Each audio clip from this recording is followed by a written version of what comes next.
Hello guys, welcome back to my YouTube channel Bareed Vlogs. I hope you all are doing fine. So it's been a while since I posted a video on my YouTube channel.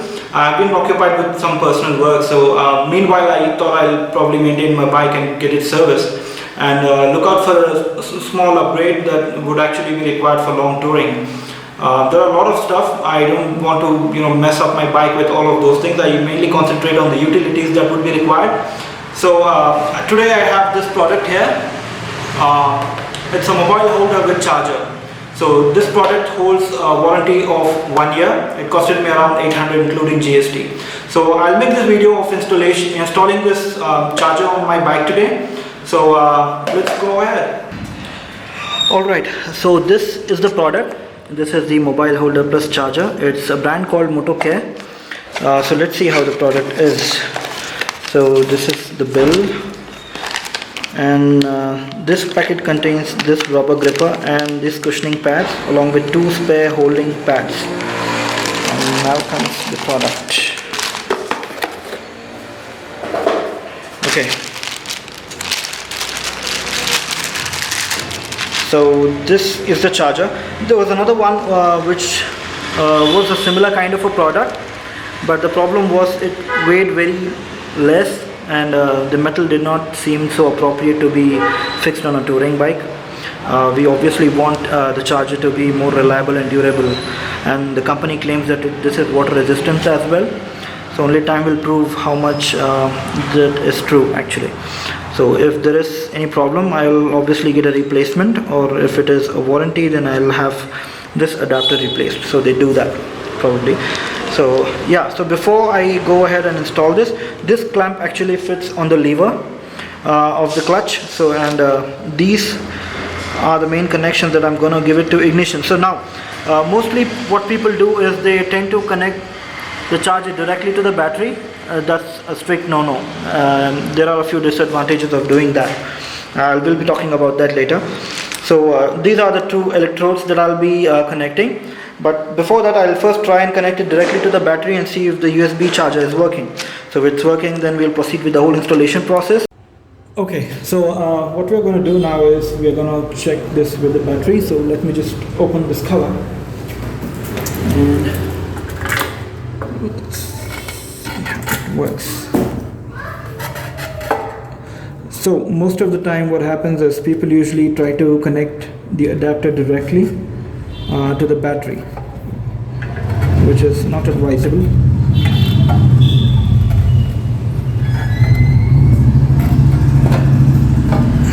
Okay, so the standard procedure which almost everybody follows is that they connect these 2 wires to this battery here, and they take the cable underneath the fuel tank and they try to connect it there.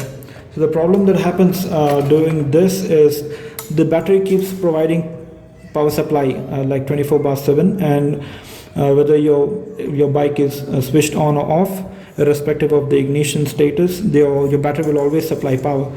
So that's one advantage that can drain your battery. The second disadvantage is when you connect this, and any random person can access your charger when you have parked your bike somewhere, and they can just randomly plug in and they can charge the devices, which also drains down your battery and you won't even know about it. So the best way is to connect the connection with the ignition, so that the charger works only when you have switched on the ignition. So for now I'm just remove the battery cover to see if this charger is working or not. So we have the connection port here. So we'll have a blue light possibly once we connect it to the battery. So let me do that real quick. So the red wire goes with the positive, the black wire goes with the negative here.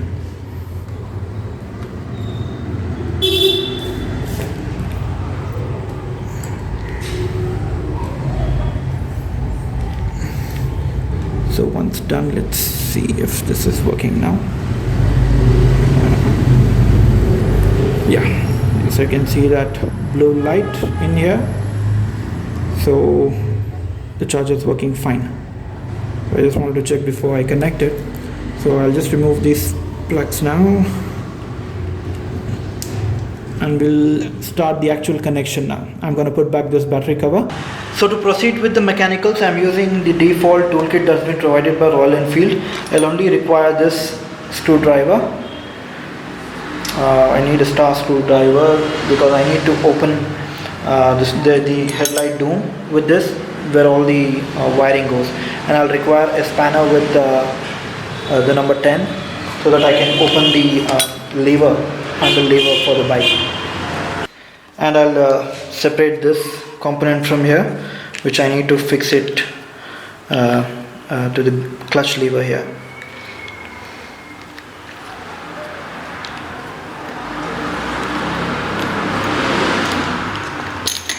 I'm gonna fit this component here, so I'll have to open this one.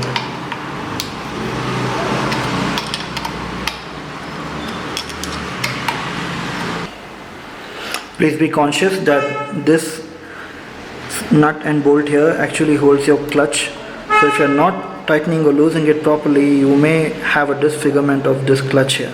You may lose the actual balance of how the clutch is actually placed to make the ride comfortably.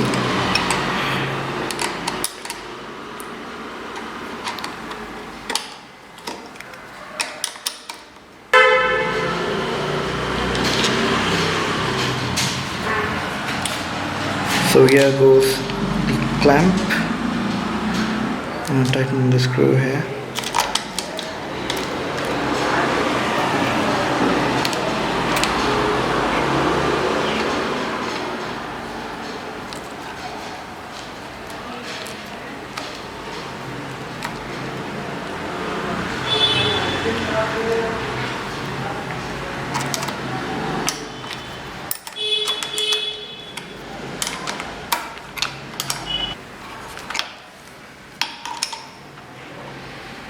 Make sure you are tightening this nut very firmly.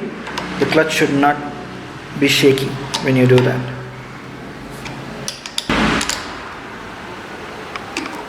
Okay, so that is it. Let's go to the wiring part now.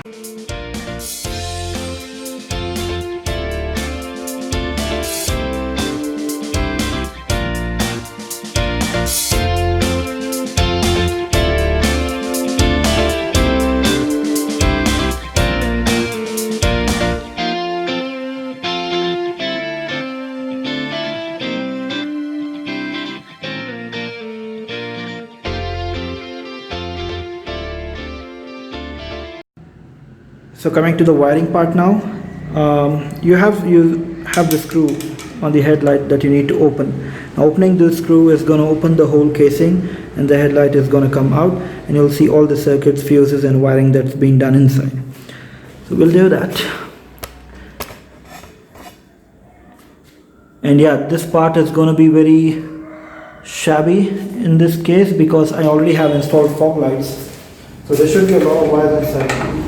And I always make sure that every component that I get it as a fixture on my bike, I make sure I don't do any slipping of the insulation on the wires or get some tapes or insulations done. I always use clipping system, which makes it more feasible to uninstall anytime without getting messed up with the whole wiring thing.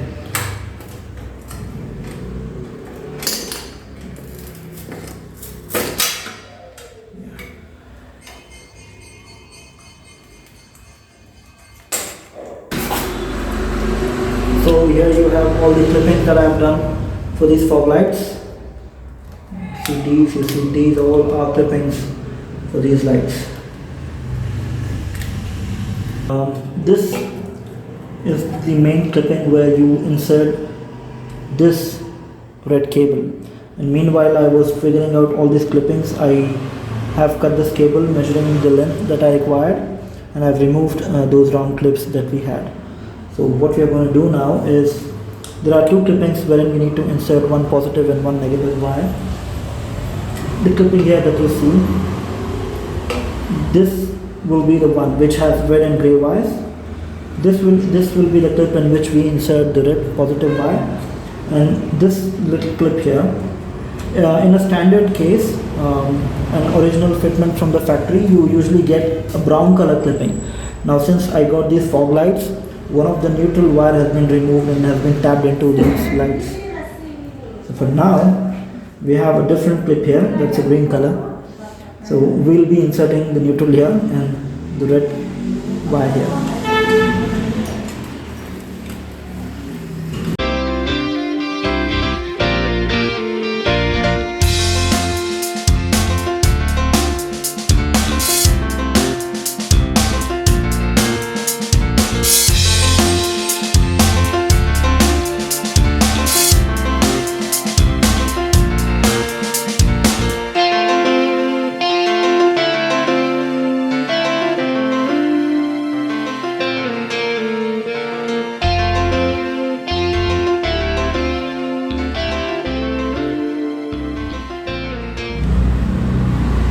Press that clip here. So the red wire here is connected, and now this negative wire goes into this clip here. Here's the negative wire. I'm going to close the clip here.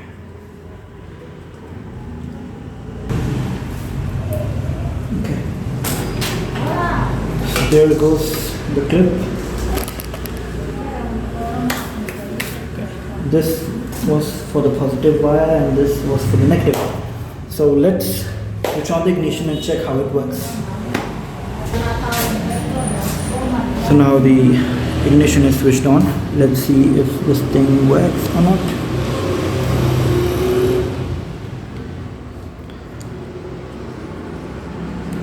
Okay, cool. So it works. So let's switch off the ignition and see if this thing switches off. See, it switches off. Switch on the ignition and it's switched on. Cool. So let's put back all the fixtures now.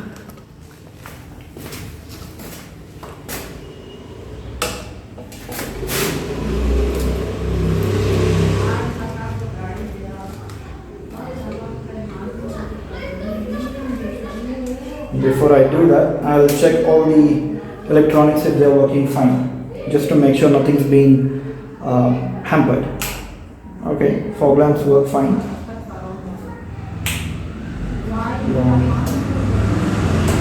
Headlight working fine. The low beam and the high beam.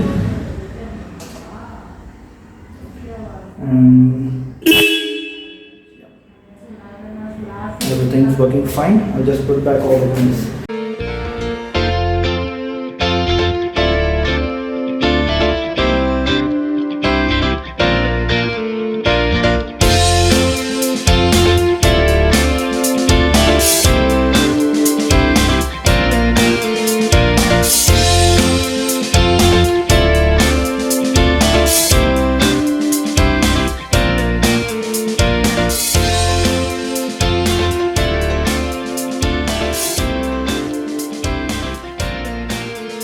So whenever you are fixing this kind of a charger or a holder, make sure that the input USB port is always below. The reason is maybe you can encounter rain on your rides, and though the company claims that this is a water resistant product, it's still an electronic device, so it's always safe to make sure that the port is facing downwards. And even if you want to use the holder in a horizontal way, make sure you use it this way so that the port is always below. I have this reserve wire left over. This I'm gonna tie up and I'm gonna keep it here just in case I want to move the charger sometime to the other side of the handle or somewhere below. It will be useful for me. So another thing about this cable, you see this cable coming out of the charging port. Since this cable is moving, there are chances that water might get inside, so make sure you are doing something to seal this. Silicone paste would be the best solution for this, but it comes very costly and you don't get in such a less quantity, so you can also use Fevikwik just to make sure that water is not going inside. The charger has been fixed now, and the extra cable that I had left just in case I would require it for my feasibility, I have strapped it down here. I've strapped the extra cable here. Let's see if it charges now. So I'm switching on the ignition. I've switched on the switch that's inside this already, because my finger wouldn't go. That's one disadvantage of this product. You can't switch on or switch off when you are already connected with a USB cable. So probably when traveling you may have to switch on this USB port always and close this lid, this one. So I'm just switching on the ignition now. So here you see the light is switched on and I see the power bank is charging. Done. So guys, thank you for watching the video. If you like the video, it's informational for people who want to start working on something on your own bike. Veterans say that if you have a Royal Enfield Bullet, then you have to be half of a mechanic to do the job on your own. So I like motorcycles. I like working on them as much as possible. So anytime I get a chance, I make sure that I'm working on it myself. So that's one of my passions apart from traveling. So if you like the video, hit that like button and share this video. Maybe others would find it very useful.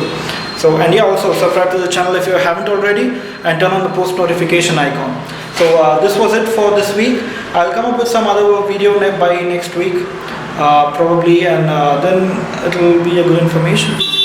Thank you.